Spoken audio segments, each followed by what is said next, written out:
banyak momen, dalam banyak perkara, yang terbaik adalah yang pertengahan. Akhwat sekalian, bagaimana sebenarnya makna pertengahan yang diinginkan dalam Islam, wasat yang diinginkan dalam Islam?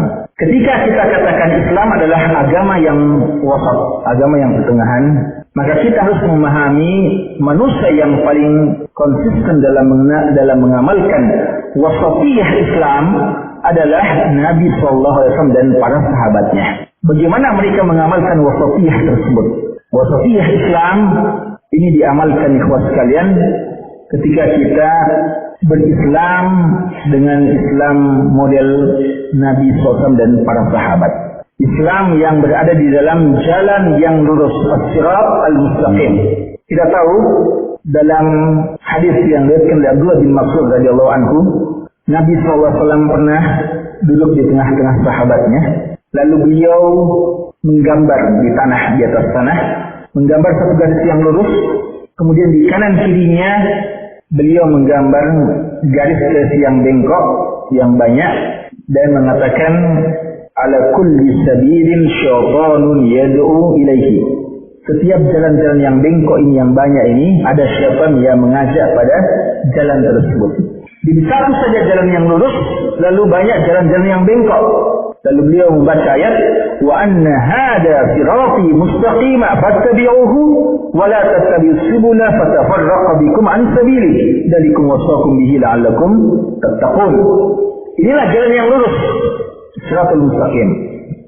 Jalan-jalan yang kanan kiri yang bengkok-bengkok itu, yang ke kanan dan ke kiri, ini yang dinamakan subul, jalan-jalan yang banyak. Jangan ikuti itu karena kalian akan menyimpang dari jalan kebenaran. Maka ikhwas sekalian, yang dimaksudkan siratul mustaqim adalah jalan yang lurus, bukan jalan yang bengkok. Subul-subul itu jalan yang bengkok. Dan inilah makna firman Allah Subhanahu wa taala, ihdinas siratal mustaqim. Doa yang paling wajib kita baca dalam salat. Tidak sah salat kita kalau kita tidak baca doa itu. Wajib 17 kali minimal sehari semalam kita baca adalah doa ihdinas siratal mustaqim.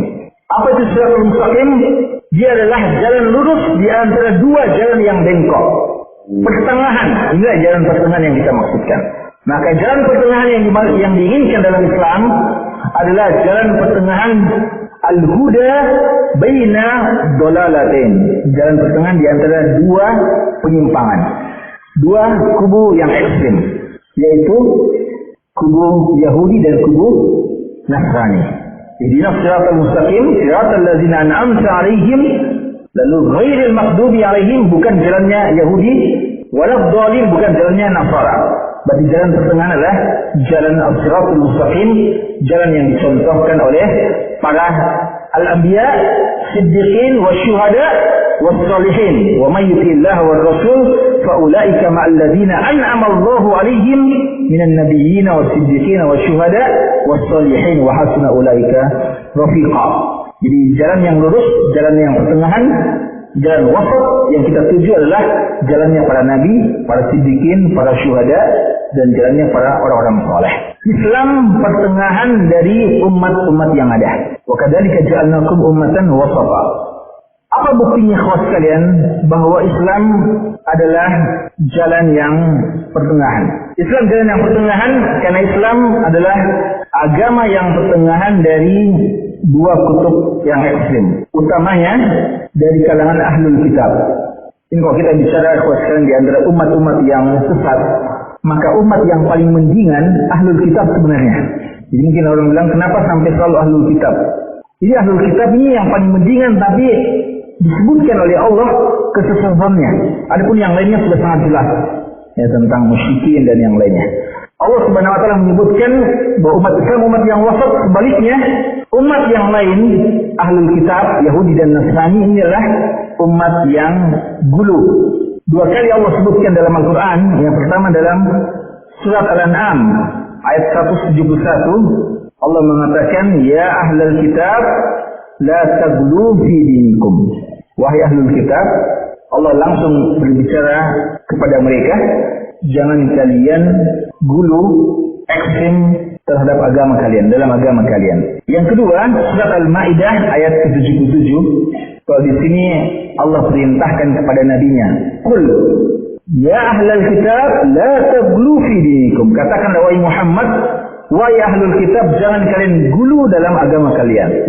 Dan ini kalian menunjukkan bahwa ahlul kitab itu juga adalah objek dakwah kita. Allah Subhanahu wa taala menyuruh nabinya berbicara kepada ahlul kitab. Dan ini yang kadang luput bagi kita. Memang kita sering katakan kewajiban yang paling wajib adalah mengislamkan orang Islam.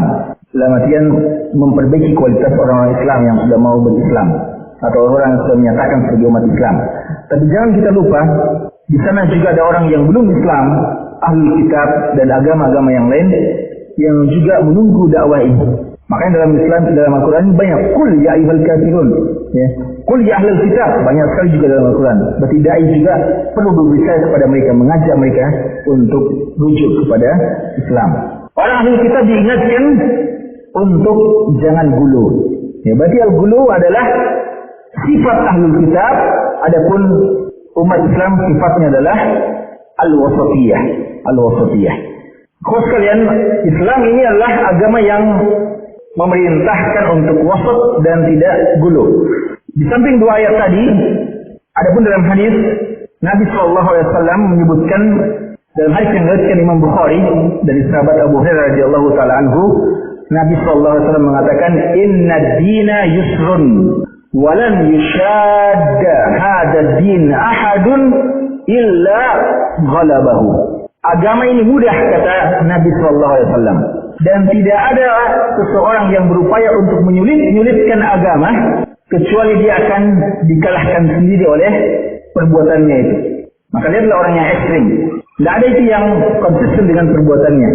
Kadang dia gulu, ekstrim. Dia nanti akan rujuk sendiri, ya, dikalahkan oleh idealisme yang dia bangun.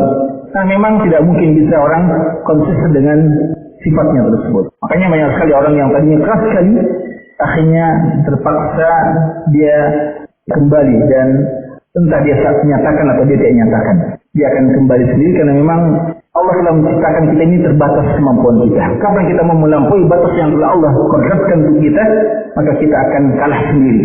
Ya, walan yushadda hadha din ahadun illa ghalabah. Yang kedua, sabda Nabi SAW yang diriwayatkan oleh Imam Muslim dari sahabat Abdullah bin Mas'ud, Nabi SAW mengatakan, halakal mutanatti'un, celaka, binasa orang-orang yang tanattu', orang-orang yang ekstrim, berlebihan dalam beragama. Kemudian dalam hadis yang diriwayatkan oleh Imam Ahmad, Nabi SAW bersabda, iyyakum wal ghulu fid din. Imam Ahmad, Imam Nasai dan yang lainnya meriwayatkan, iyyakum wal ghulu fid din fa inna ma ahlakal ladzina min qablikum bil ghuluwi fid din. Dalam sebagian riwayat al ghulu fid din. Jangan kalian gulu, jangan kalian ekstrim berlebihan dalam beragama, karena kebinasaan umat sebelum kalian, Yahudi dan Nasrani, disebabkan mereka berlebihan dalam beragama. Ini khusus kalian ajaran Islam, ajaran yang memerangi, melarang sifat ekstrim itu. Maka kalau ada sikap berlebihan ekstrim, ya, berlebihan gulu, maka Islam berlepas diri darinya. Itu bukan sifat dan karakteristik umat Islam. Dalam segala hal, termasuk dalam hal yang sifatnya agama atau berbau agama. Dan riwayat yang terkenal yang diriwayatkan Imam Bukhari dan Muslim, kita kenal kisah 3 orang yang punya idealisme yang berbeda-beda, punya idealisme yang berlebihan dalam beragama, kecenderungan yang berbeda-beda. Satunya kurang tertarik untuk nikah dengan alasan itu akan menyita banyak waktu ibadah. Maka dia niat tidak mau nikah agar bisa konsentrasi ibadah. Satunya tidak mau tidur, dia sholat terus. Malam harinya tidak tidur, sholat terus. Satunya tidak mau berbuka, mau puasa terus.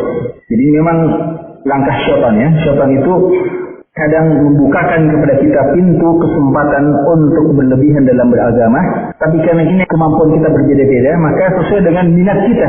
Dan ada di antara kita yang memang semangat berinfaknya itu besar. Ini yang kadang jadikan korban syaitan. Dia kadang jadikan orang yang terus berinfak tapi mungkin tidak ikhlas, atau banyak mengeluarkan uang akhirnya untuk hal yang sia-sia. Kadang juga ada yang kecenderungannya untuk rajin sholat, maka sholat terus lalu lupa yang kewajiban yang lain. Atau ada kecenderungannya menuntut ilmu terus lalu lupa kewajiban-kewajiban yang lain. Ini memang model syaitan. 3 orang ini berbeda-beda kecenderungannya. Ada yang satunya tidak terlalu berminat memang nikah, satunya memang tidak terlalu suka tidur, satunya Tidak terlalu suka makan. Makanya ini kadang jadikan syaitan bilang, ini yang kemampuan kamu, silahkan kamu mengembangkan bakat itu. Tapi bakat ini sayang dimanfaatkan oleh syaitan untuk menggelincirkan kita. 3 orang ini melakukan itu, padahal 3 kelakuan ini tidak pernah dilakukan oleh Nabi SAW. Maka Nabi SAW menegur mereka. Ma balu aqwamin yaquluna kaza wa kaza. Kenapa ada sebagian di antara kaum muslimin yang mengatakan begini dan begitu? Ada yang tidak mau nikah, ada yang tidak mau makan sama sekali, tidak mau berbuka, dan ada yang tidak mau tidur sama sekali. Padahal saya, kata Nabi SAW, aku muwarqud. Saya salat lail juga, tapi saya juga tidur. Saya puasa juga, puasa sunnah juga rajin. Tapi ada juga waktu di mana beliau tidak puasa sunnah. Dan saya nikah juga. Faman raghiba an sunnati falaysa minni. Siapa yang menyusul sunnahku maka bukan dari kaumku atau bukan dari umatku. Ini menunjukkan kekuatan Islam memerangi yang dinamakan sikap berlebihan. Dan ini bukan sesuai sejalan dengan sifat wasatiyah umat Islam. Saudara sekalian, dalil-dalil yang lain menunjukkan bagaimana Islam mengarahkan kita untuk selalu pertengahan dalam beragama.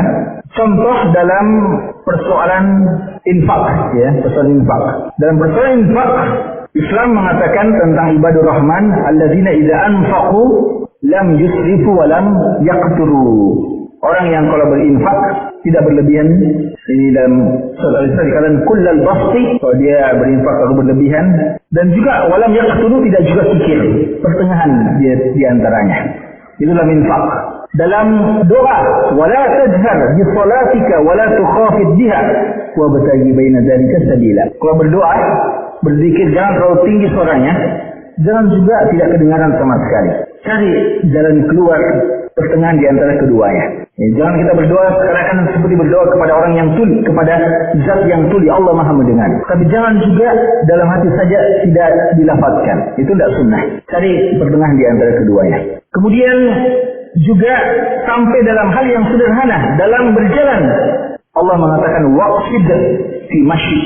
Kalau berjalan pertengahan juga. Jangan jalannya orang-orang yang sombong, ketika dia jalan begitu sombongnya kelihatan. Jangan juga jalannya orang-orang yang lambat, yang tidak tahu kapan bisa tiba di tujuan, ya. Yang katanya seandainya injak semut pun semutnya tidak meninggal, tidak mati. Ini juga tidak disunnahkan seperti itu. Umar bin Khattab radhiyallahu anhu ada lihat anak muda jalan seperti itu, dipukul pundaknya. Dan bukan begitu kita diajarkan, kayak orang mau mati saja sebelum waktunya. Itu tidak dicontohkan dalam Islam. Maka inilah makna waqsid fi masyik, pertengahan. Sampai dalam persoalan jalan pun diajarkan pertengahan.